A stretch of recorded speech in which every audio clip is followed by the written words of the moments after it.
Hello everyone. इस video के पहले we uploaded the first part of this video जिसमें हमने एक्सपोजिटरी एसे का इंट्रोडक्शन कैसे लिखना है, उसमें हुक की क्या इम्पोर्टेंस है, उसमें उसका स्ट्रक्चर क्या होता है और कैसे हम वेल स्ट्रक्चर्ड ऐसे लिख सकते हैं।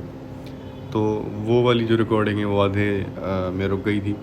मैंने ऐसे की प्लेलिस्ट बना रखी है इसी चैनल पे, यू कैन विजिट इट।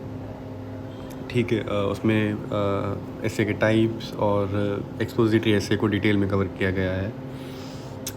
ये ऐसे की एक्सपोजिटरी वाले टाइप की सीरीज़ को हम कंटिन्यू कर रहे हैं और this is the second part of the introduction. ठीक है, इंट्रोडक्शन वाले वीडियो का ये सेकंड वाला पार्ट है। We were on the outline. जो आउटलाइन होती है एक्सपोजिटरी ऐसे की, उसको आपने उसकी जो भी पॉइंट्स आपने लिखी हैं, जिस जिस सीक्वेंस में लिखी हैं, जो जो आपने क्रोनोलॉजी मेंटेन की है अपने आर्ग्यूमेंट्स की, वही क्रोनोलॉजी सारे के सारे पॉइंट्स की आपने अपने इंट्रोडक्शन में लिखनी है। आपने कोशिश यही करनी है कि आप कोई भी पॉइंट्स, कोई भी जो भी आपने हेडिंग्स दी हैं, सब हेडिंग्स दी हैं, अपने आर्ग्यूमेंट्स दिए हैं, आप उनमें से कोई भी मिस ना करें।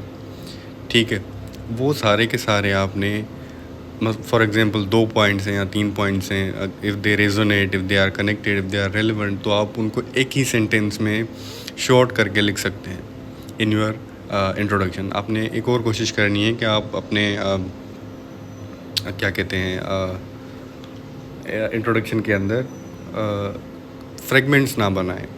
जो सेंटेंस होते हैं वो आइसोलेशन में ना हो। You can use connectors and linking words, ताकि आपके जो सेंटेंसेस हैं वो फ्रेगमेंट्स ना रहें, वो आइसोलेशन में खड़े ना हों, एक किस्म का कोहेरेंट सा, कनेक्टेड सा पैराग्राफ बन जाए।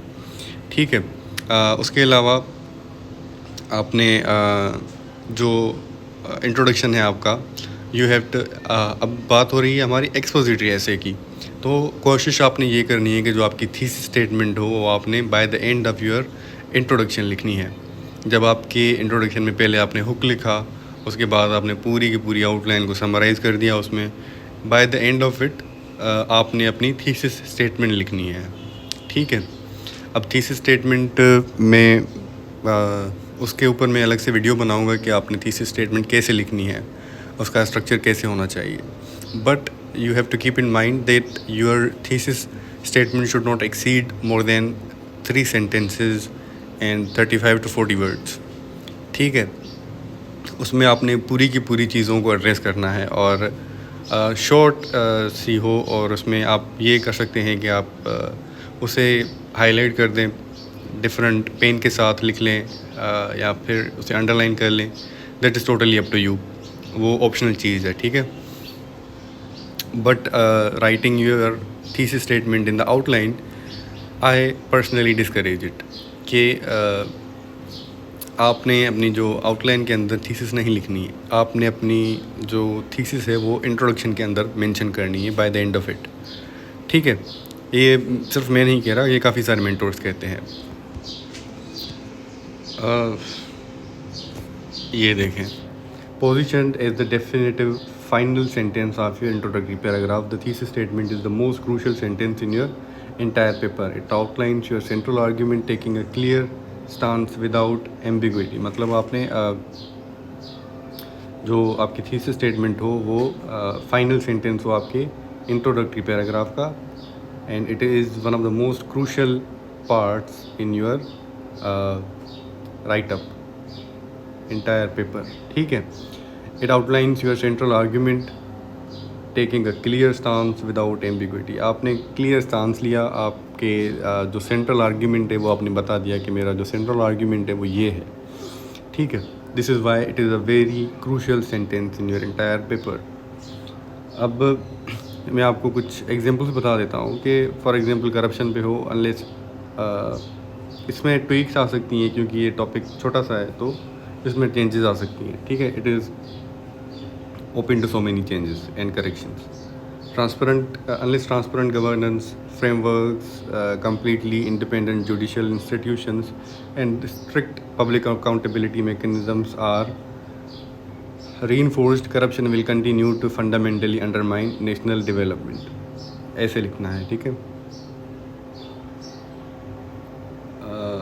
उसके बाद एक एग्जांपल है हमारे पास, ये जैसे ये है, we do not inherit the earth from our ancestors, we borrow it from our children, ठीक है। जैसे मैंने बताया पहले वाले वीडियो में that we have to write, हम जो अपना हुक है वो कोटेशन से स्टार्ट कर सकते हैं, कोई एनेक्डोट के साथ स्टार्ट कर सकते हैं। तो ये उसका एग्जांपल है कि this timeless saying reflects humanities deep existential responsibility towards natural environment. देखें कितनी आसानी से हमने एक कोटेशन की रेलेवेंस को इस्टेब्लिश कर दिया।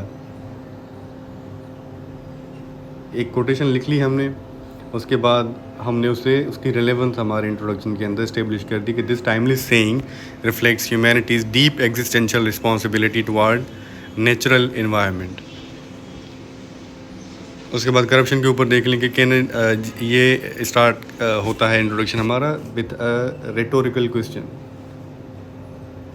ठीक है। रेटोरिकल क्वेश्चन के साथ, can a nation realistically achieve lasting prosperity while systematic corruption continuously weakens it's foundational institution. ये आ गया हमारा रेटोरिकल क्वेश्चन, ठीक है। और उसके बाद रेटोरिकल क्वेश्चन के बाद हमें कैसे कंटिन्यू करना है, वो ऐसे, corruption has become a critical barrier to political stability, macro economic development and basic social justice across many developing states. देखिए हमने रेलेवेंस भी इस्टेब्लिश कर दी, थोड़ा बहुत रेटोरिकल क्वेश्चन को भी एड्रेस कर दिया। अब आर्टिफिशियल इंटेलिजेंस का एग्जांपल ले लेते हैं। Artificial intelligence is rapidly and fundamentally transforming the way humanity works, learns, and communicates, and executes strategic decisions, from healthcare diagnostics to personalized education and cross-border commerce. AI has woven itself into the fabric of modern society. ठीक है। अब however ये आ गया हमारा, देखें problem statement पूरे के पूरे उनके अंदर होती है। हाउएवर वाला पार्ट जो है वो इम्पोर्टेंट होता है। If there is a problem statement in the topic statement, अगर टॉपिक स्टेटमेंट के अंदर कोई प्रॉब्लम है, for example AI a blessing और डिस्गाइज, या फिर the future of humanity with AI, ऐसा कुछ आ जाता है, it means that there is a problem statement. वहाँ पे हम हाउएवर का यूज़ कर सकते हैं। हाँ, तो ये ओवरऑल सा हमारे पास एक स्ट्रक्चरल टेम्पलेट आ जाता है इंट्रोडक्शन का, कि इंट्रोडक्शन का टेम्पलेट हमारे पास क्या होना चाहिए।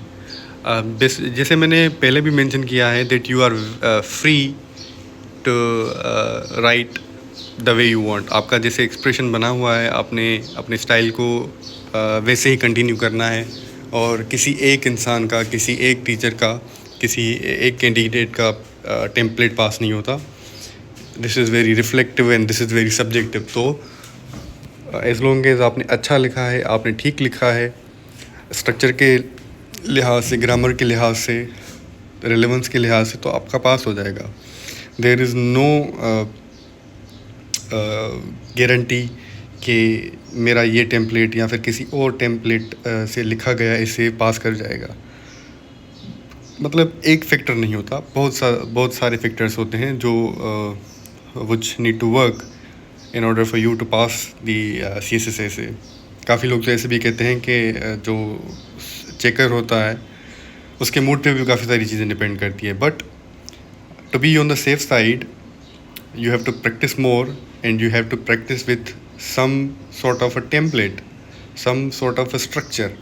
आपकी अगर बहुत ज़्यादा प्रैक्टिस हुई होगी किसी एक स्ट्रक्चर के ऊपर, तो आपका जो खुद का स्टाइल है वो भी निखर के आएगा, आपका जो एक्सप्रेशन है वो भी बेहतर हो जाएगा, and you might bring out something very personal yet very structural.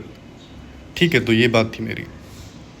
For example, अगर आप इसी ही मेथड पे हर टॉपिक पे अपनी ऐसे अटेम्प्ट करते हैं, तो somehow you will manage to see between the lines.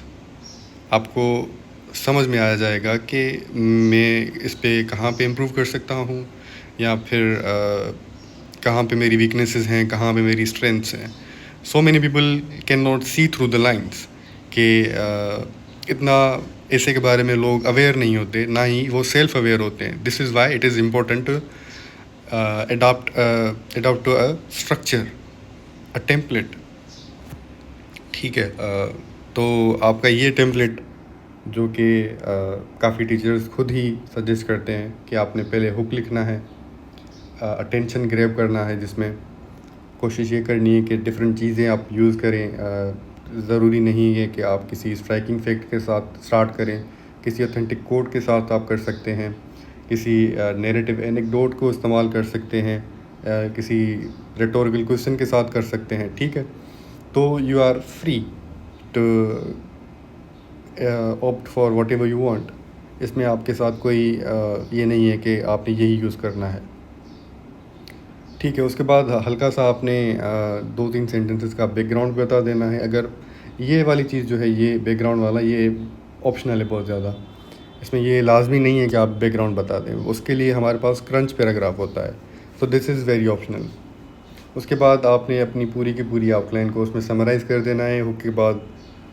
ठीक है, for example if the essay is discussing about, तो मल्टीपल कॉजेज़, उसके बाद इफ़ेक्ट्स, उसके बाद पॉलिसी सॉल्यूशन। तो आपने इसी क्रोनोलॉजिकल सीक्वेंस में अपनी आउटलाइन को वहीं पे पूरा का पूरा समराइज़ कर देना है। Cause 1, cause 2, socio economic effects, उसके बाद सॉल्यूशन। ये मतलब एक एग्जाम्पल है।